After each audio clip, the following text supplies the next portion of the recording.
So hello guys, आज हम start करने वाले हैं हमारा एक और नया क्वेश्चन जो हमने रे मैट्रिक्स मेथड से ही सोल्व किया है। तो देखिए, सबसे पहले हम क्वेश्चन को पढ़ते हैं। क्वेश्चन में क्या दिया हुआ है? एक एक्रोमेटिक डबलेट। तो डबलेट में हमें दो लेंसेज दिए होते हैं। तो यहाँ पे देखिए क्या बोला है, achromatic doublet of crown glass, positive lens of refractive index 1.52। देखिए, क्राउन ग्लास का इसने रिफ्रैक्टिव इंडेक्स दिया है 1.52। नेक्स्ट बताया इसका जो थिकनेस है क्राउन ग्लास का वो है 1 सेंटीमीटर। ठीक है। नेक्स्ट हम बात करते हैं cemented to a flint glass, negative lens of the refractive index. तो एक फ्लिंट ग्लास है, इसका रिफ्रैक्टिव इंडेक्स 1.62 है एंड थिकनेस जो है इसका आपका दिया हुआ है यहाँ पे 0.5 सेंटीमीटर। ओके। नेक्स्ट आपका बोल रहा है कि जो रेडियस ऑफ कर्वेचर है दोनों का ही कितना है, 20 सेंटीमीटर है। मतलब रेडियस ऑफ कर्वेचर यहाँ पे कॉमन है दोनों का। If the doublet is use to determine air, तो आपको सिस्टमैटिक्स फाइंड करना है ए पार्ट। तो सबसे पहले हम ए पार्ट को सोल्व करते हैं। ठीक है। तो ए पार्ट के ऊपर जाने से पहले आपको ये समझना होगा कि ये कॉम्बिनेशन कैसे है। देखिए, ये सीमेंटेड है कुछ ऐसे कि यहाँ पे हमारा ये जो पॉजिटिव जो लेंस होता है उसका refractive radius of curvature positive मतलब जो इक्वी कन्वेक्स लेंस हो गया, और यहाँ पे एक जो है यहाँ पे नेगेटिव मतलब आपका कनकेव लेंस हो गया। ये सीमेंटेड ऐसा कुछ यहाँ पे डायग्राम है। अब इसको रे ट्रांसफर मैट्रिक्स से सोल्व करना है। तो सबसे पहले आपको मैट्रिक्स बनाना पड़ेगा। तो यहाँ पे देखिए, सबसे पहले ये सरफेस है, फिर ये सरफेस है, फिर ऐसे। ठीक है। तो यहाँ पे सबसे पहले जो आएगा वो आपका इक्वी कन्वेक्स लेंस का मतलब कह सकते हैं यहाँ पे क्राउन ग्लास का जो सरफेस है वो काम आएगा। तो यहाँ पे M1 जो मैट्रिक्स है वो लिख देता हूँ मैं। सबसे पहले क्राउन ग्लास का आएगा। क्राउन ग्लास के लिए जो आपका रेडियस ऑफ कर्वेचर है वो आप देख सकते हैं आपका कितना है, पॉजिटिव है। और इसी तरीके से हम इसको लिखेंगे। सबसे पहले हम बात करते हैं इसका रे ऑफ मैट्रिक्स की। तो 1 0 एंड यहाँ पे N1/N2 आता है। N1 कितना है देखिए, अंदर पहले N1 एयर है, इस सरफेस के लिए क्या है, N1 का वैल्यू ये है, N2 ये है। तो N1 एयर है मीन्स 1/1.5 माइनस 1। ठीक है। इंटू 1/r 1/20 हो गया, क्योंकि यहाँ पे हम पॉजिटिव क्यों लिख रहे हैं, रेडियस ऑफ कर्वेचर, क्योंकि फर्स्ट सरफेस है इसका राइट साइड में होगा radius of curvature. Same type से 1/1.5 ये हो गया M1। M2 मैट्रिक्स, अब ये क्या करेगा, क्राउन ग्लास का कुछ थिकनेस है, यहाँ पे 1 सेंटीमीटर दिया है तो थिकनेस कुछ ट्रेवल करेगा, तो उसमें हमें ट्रांसलेशन मैट्रिक्स यूज करना पड़ेगा। पहला रिफ्रैक्टिव मैट्रिक्स था, फिर ट्रांसलेशन काफ़ी ईजी होता है। 1 यहाँ पे थिकनेस लिखा जाता है, 1 ये 0। ठीक है। यहाँ होता है डी मीन्स थिकनेस। नेक्स्ट है हमारा थर्ड मैट्रिक्स। थर्ड हमारा फिर से एक सरफेस आ जाता है। वो सरफेस हमारा किस लेंस का है आप देख सकते हो यहाँ पे। उस सरफेस हमारा यूज होगा सेकंड लेंस का, जो हमारा है फ्लिंट ग्लास। ठीक है। तो फ्लिंट ग्लास के लिए आप देखिए क्या करेंगे हम, सिंपल सी चीज़ है यहाँ पे फ्लिंट ग्लास के लिए 1 और यहाँ पे 0 हो जाएगा। अब फ्लिंट ग्लास के लिए आपका जो N1 है N2 है, ये ध्यान दीजिएगा। N1 कितना होगा हमारा, N1 होगा पहले वाला मीन्स आपका 1.5 वाला 52 जो क्राउन ग्लास का था, और N2 क्या होगा, फ्लिंट ग्लास का। तो यहाँ पे लिखेंगे 1.5 डिवाइड बाई 1.6, 2 लिखा हुआ है यहाँ पे, माइनस 1 हो गया इनटू। अब इसका जो रेडियस ऑफ कर्वेचर होता है फ्लिंट ग्लास का वो नेगेटिव होता है, तो -1/20। सेम टाइप से 1.52/1.60। ठीक है। ये काफ़ी इजी तरीके से हमने M3 भी लिख लिया है। नाउ अब M4 की बात करेंगे। अब हमें फोर्थ मैट्रिक्स में क्या करेंगे, फिर से ट्रांसलेशन होगा, क्योंकि फ्लिंट ग्लास के अंदर भी कुछ डिस्टेंस दिया हुआ हमें। देखिए, तो डिस्टेंस कितना है यहाँ पे, 0.5 है, काफ़ी इजी है। और ये 1 हो गया, ये 0 हो गया। ना हमारा लास्ट मैट्रिक्स बचा है M5, इस सिस्टम का लास्ट मैट्रिक्स। M5 क्या होगा देखिए, M5 के लिए हमें फिर से एक रेडियस ऑफ कर्वेचर लेना पड़ेगा। जो लास्ट सरफेस होगा उसमें हमारा फर्स्ट मीडियम क्या हो जाएगा, एयर हो जाएगा। सेकंड मीडियम क्या होगा, फर्स्ट मीडियम हमारा फ्लिंट ग्लास हो, सेकंड एयर हो जाएगा। ठीक है। तो यहाँ पे हम देखिए 1 0 N1/N2 होता है ना, फॉर्मूला क्या था, N1/N2। तो N1 क्या है यहाँ पे, फ्लिंट ग्लास, तो उसका है 1.62 डिवाइड बाई 1 माइनस 1 यहाँ तक। ठीक है। इंटू इसका जो रेडियस ऑफ कर्वेचर है वो पॉजिटिव आएगा, तो हम क्या कर देंगे 1/20 कर देंगे इंटू 1.62/1। तो ये हमारा M5 आ गया। इस तरीके से हमारे 5 मैट्रिक्स यहाँ पे बनेंगे। उन 5 मैट्रिक्स को हम मल्टीप्लाई कर देंगे तो हमारा सिस्टम मैट्रिक्स आ जाएगा। काफ़ी इजी तरीके से सोल्व हो जाएगा। देखिए, MS जो है सिस्टम का जो मैट्रिक्स होगा वो कितना होगा, M5 M4 M3 M2 and M1। इन सभी मैट्रिक्स को मल्टीप्लाई करेंगे, हमारे पास सिस्टम का मैट्रिक्स आएगा। उसके बाद में हम इसके सेकंड पार्ट्स को सोल्व कर सकते हैं। तो चलिए इसके मैं मल्टीप्लाई करके आपको आंसर बता देता हूँ डायरेक्टली। M1 का जो वैल्यू है यहाँ पे M5 का वो आएगा। इसको जब आप सोल्व करोगे M5 को सोल्व करके, तो आप ये चेक कर लेना और क्रॉस चेक करके मेरे को आंसर बताएं। मैं इसको डायरेक्टली देता हूँ।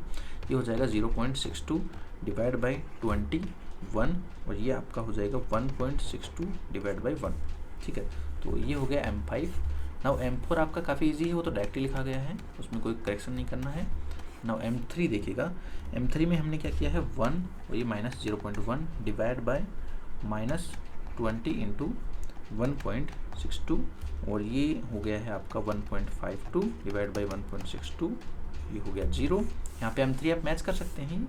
नेक्स्ट आपका M2 जो है हो जाएगा 1 1 1 0 एंड लास्ट आपका जो मैट्रिक्स है वो हो जाएगा 1 0 एंड ये हो जाएगा 0.52 डिवाइड बाई 20 इंटू आपका यहाँ पे 1.52 आ जाएगा एंड यहाँ पे हो जाएगा 1.52।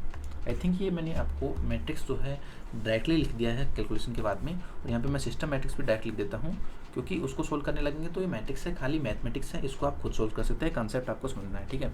तो यहाँ पे MS कितना आ जाएगा यहाँ पे, तो मैं उसको डायरेक्टली लिख देता हूँ। यहाँ पे आएगा आपका पॉइंट, इन सभी मैट्रिक्स को मल्टीप्लाई करेंगे तो 0.9764, यहाँ पे हो जाएगा 0.9, यहाँ पे 755 और यहाँ पे हो जाएगा 0.009182 और यहाँ पे आ जाएगा 1.033। ठीक है, तो ये मैट्रिक्स मैंने डायरेक्टली लिख दिया है। अब हम बात करते हैं सेकंड पार्ट की। देखिए सेकंड पार्ट में हमें क्या पूछा है। सेकंड पार्ट में बात करता है कार्डिनल पॉइंट्स की। देखिए किसी भी मैट्रिक्स के अंदर जो यहाँ पे रेट ट्रांसफर मैट्रिक्स होता है उसमें कुछ कार्डिनल पॉइंट्स फाइंड कर सकते हैं। कार्डिनल पॉइंट्स मतलब फोकल लेंथ हुआ या फिर हम कहेंगे एच पॉइंट हैं, जो भी आपकी जितनी भी मैग्नीफिकेशन वगैरह सब फाइंड कर सकते हैं। तो सबसे पहले हम कार्डिनल पॉइंट्स का पार्ट लिखते हैं। तो कार्डिनल पॉइंट्स देखिए क्या क्या होते हैं यहाँ पे कार्डिनल पॉइंट्स। तो सबसे पहले हमारा जो F होता है F1 एंड F2, F1 का वैल्यू होता है 1/c, F2 का वैल्यू होता है -1/c। तो C वैल्यू जो देखिए यहाँ पे मैट्रिक्स इक्वल हो गया ABCD के, तो यहाँ से आप ABCD को कंपेयर करके 1/c एंड 1/c माइनस का वैल्यू कैलकुलेट कर सकते हैं। तो आपको जो F1 है वो कितना आ जाएगा -1/0.009182। तो इसका जो वैल्यू आएगा वो नियरली आपको जो है 109 सेंटीमीटर मिलेगा। अच्छा F1 का वैल्यू आपको पॉजिटिव रहेगा, F2 का वैल्यू जो है सेम रहेगा बट -1/c मतलब -109 सेंटीमीटर। ओके, आई थिंक ये समझ में आया आपको F1 F2। ना हमारा जो नेक्स्ट कार्डिनल पॉइंट्स होते हैं वो होता है Q का वैल्यू होता है -a/c। तो A का वैल्यू यहाँ पे कितना है 0.9764 और C का वैल्यू है यहाँ पे 0.009182। तो वहाँ से आप जो है इसका वैल्यू फाइंड कर सकते हो जो समथिंग आएगा 106.33 एज पर माई कैलकुलेशन। तो नेक्स्ट है आपका कार्डिनल पॉइंट P जिसका वैल्यू होता है D/c। तो वहाँ से हम इसको कैलकुलेट करेंगे तो ये आएगा 112.57। नेक्स्ट हम बात करते हैं V और R, ये दोनों कार्डिनल पॉइंट्स इक्वल होते हैं जिसका वैल्यू होता है हमारा D-1/c और ये होता है 3.62 सेंटीमीटर। नाउ हमारा लास्ट जो होता है W = S जिसका वैल्यू होता है 1 - a/c। तो A का वैल्यू यहाँ पे 0.9764 दिया हुआ, पुट करेंगे तो आपको जो आंसर मिलेगा यहाँ पे 2.57 सेंटीमीटर। तो इस तरीके से हमने जो भी कार्डिनल पॉइंट्स थे वो फाइंड कर लिए हैं। लास्ट पार्ट में देखिए आपको क्या पूछ रखा है, focal length of the combination using the lens maker formula. वो जनरल हमारा जो पहले यूज करते थे फोकल लेंथ, हमारे पास F1 F2 आ गया है तो आप कॉम्बिनेशन का जो है फोकल लेंथ फाइंड कर सकते हो इजीली। देखिए कैसे होगा, तो हमारा जो फोकल लेंथ का जो फॉर्मूला था यहाँ पे वो क्या होता है। देखिए सबसे पहले हम बात करते हैं F1 एंड F2 की। तो 1/F1 का फॉर्मूला कितना होता है, देखिए NC - N। F1 मतलब पहले वाले लेंस का जो फोकल लेंथ है, तो उसके लिए हम क्राउन ग्लास की बात कर रहे हैं। तो NC - N, N क्या है यहाँ पे एयर यूज होगा क्योंकि उससे पहले एयर था। N2 - N1/N1 होता है ना, तो यहाँ पे ये आएगा N × 1/R1 - 1/R2, सिंपल।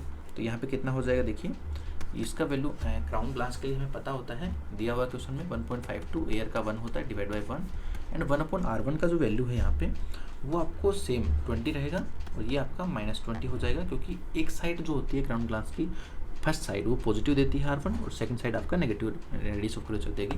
तो यहाँ पे कुछ ऐसा हो जाएगा। इसका जो वैल्यू आएगा वो नियरली आपको 0.052 सेंटीमीटर इनवर्स मिलेगा। तो वहाँ से आप F1 वैल्यू कैलकुलेट कर लेंगे। नेक्स्ट टाइम से F2 कैलकुलेट कर लेंगे सेम टाइप से। F2 का वैल्यू क्या आएगा, देखिए F2 का वैल्यू भी हम सेम टाइप से कैलकुलेट करेंगे। तो यहाँ पे जो फ्लिंट ग्लास था वो minus crown glass divide by crown glass. अच्छा, इसके लिए हम अगर इसने बोला है कि particularly lens maker formula use करिए तो हमें क्राउन ग्लास नहीं लेना है, फिर हम इसको एयर यूज करके लेंगे क्योंकि हम डिफरेंट दोनों को कंसिडर कर रहे हैं। तो ये हो जाएगा 1/R1 - 1/R2। तो इसको जब आप सॉल्व करोगे तो ये नियरली आएगा -0.062 सेंटीमीटर इनवर्स। नाउ अगर आपको एफ इक्विवेलेंट फाइंड करना है तो आपको पता होता है एफ इक्विवेलेंट का फॉर्मूला क्या होता है। अगर उसके बीच का डिस्टेंस 0 हो तो 1/f1 1/f equivalent is equal to 1/f1 plus 1/f2 minus d/f1 f2 होता है, बट यहाँ पे डिस्टेंस हम 0 ले रहे हैं दोनों के बीच का, तो वो थर्ड टर्म जो है 0 हो जाएगा। इन दोनों को जब ऐड करेंगे तब हमारे पास एफ इक्विवेलेंट का मैं वैल्यू डायरेक्ट लिख सकता हूँ यहाँ पे, जो आएगा -100 सेंटीमीटर। तो इस तरीके से आप जो है किसी भी क्वेश्चन को रे मैट्रिक्स मेथड से सोल्व कर सकते हैं। और यहाँ पे लेंस मेकर फॉर्मूला भी थोड़ा सा यूज हुआ था। आई थिंक आपको समझ में आया होगा।